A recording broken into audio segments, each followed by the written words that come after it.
Opinion visa-free deal exposes Bangladesh's slide into Pakistani orbit in a move that has raised alarm across Bharat, Bangladesh, and Pakistan have agreed to implement visa-free travel for each other's diplomats and official passport holders.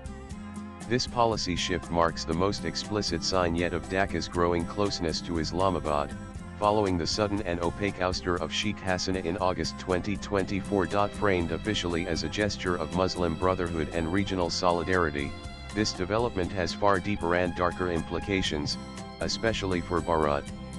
To those familiar with Bangladesh's liberation struggle, the deal reeks of strategic capitulation and ideological drift. After all, this is the same Pakistan whose military committed unspeakable atrocities in 1971, the very trauma that gave birth to Bangladesh. The symbolism is unmistakable. Post-Hasina Bangladesh is behaving like a Pakistani client state, seduced back into the orbit of the regime it broke free from 5 decades ago. And this isn't without precedent. What we are witnessing today echoes a disheartening chapter in Bangladesh's formative years. Just 2 years after leading a bloody struggle for independence, Bangabandhu Sheikh Mujibur Rahman began realigning with Islamabad, a move that stunned Dhaka and Delhi alike. In 1974, Mujib gave a state welcome to Pakistani Prime Minister Zulfikar Ali Bhutto, offering him more honors than were extended to Bharat's president, V.V. Giri, who had visited Dhaka only days earlier. President Giri's reception was deliberately subdued, overshadowed by preparations for Bhutto's visit, leaving even Bangladeshis puzzled. This contrast wasn't merely accidental.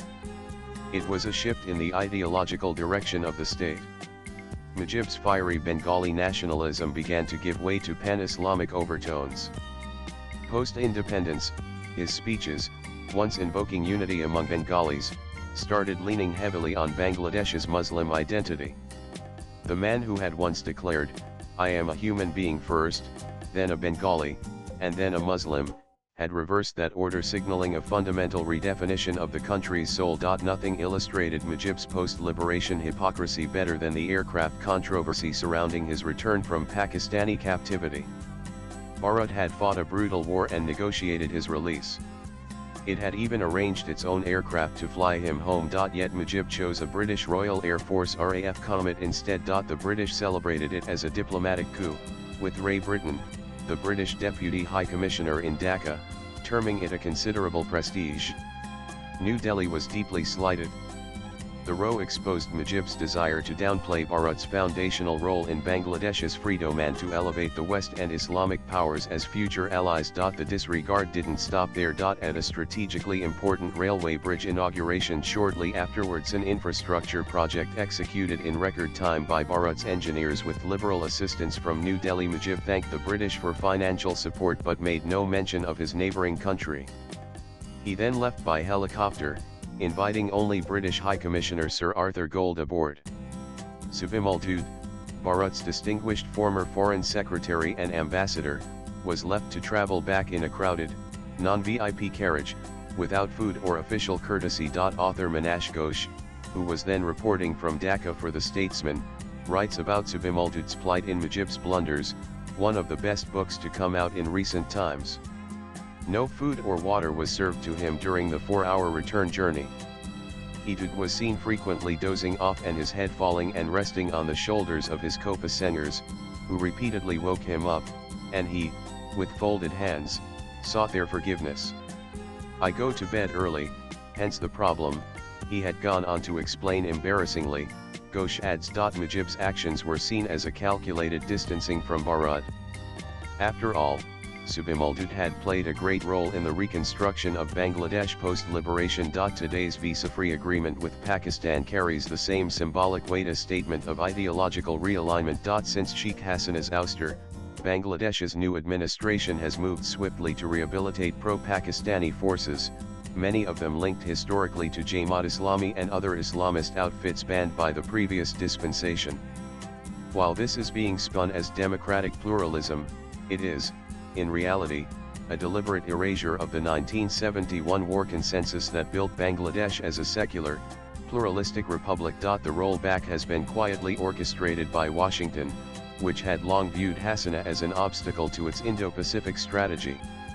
Her refusal to lease St. Martin's Island for a U.S. naval base in the Bay of Bengal infuriated American policymakers. Enter Donald Liu, a U.S. State Department official with a dubious reputation for regime change, and Ambassador Peter Haas, whose fingerprints are all over Dhaka's recent political recalibration.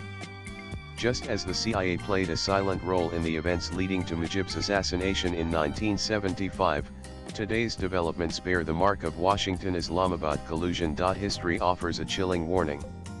Mujib's appeasement of Pakistan and alienation of Bharat didn't save him, they isolated him.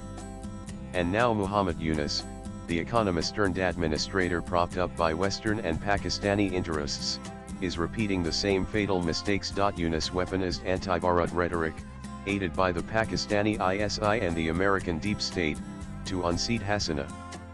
But nearly a year later, his administration is floundering amid economic chaos and rising insecurity. Minorities are being terrorized. And the middle class is losing hope amid a declining economy and rising joblessness. Having nothing to show, Yunus is now resorting to Islamist appeasement, invoking jihadist nostalgia, deepening ties with Islamabad, and empowering religious extremists. But as Mujib's downfall proves, this path leads to disaster. Sooner or later, he too will be consumed by the very fire he has ignited. Bangladesh stands at a perilous juncture. It can choose ideological amnesia, forgetting war crimes, surrendering to foreign meddling, and embracing Islamist reactionism. Or, it can choose memory, justice, and sovereignty, rooted in the blood sacrifice of 1971 and anchored by Bharat's principled friendship. The choice now lies with the people of Bangladesh. They must confront the Islamist virus that re-emerges with intermittent regularity. This ideology returned for the first time just a couple of years after independence. And now, half a century later, it once again threatens to devour the republic from within. Swipe left for next video. One hopes this is only a passing cloud. If not, Bangladesh risks walking the path to perdition, abandoning its secular foundations, its democratic promise, and the very spirit of its liberation war. Views expressed in the above piece are personal and solely those of the author.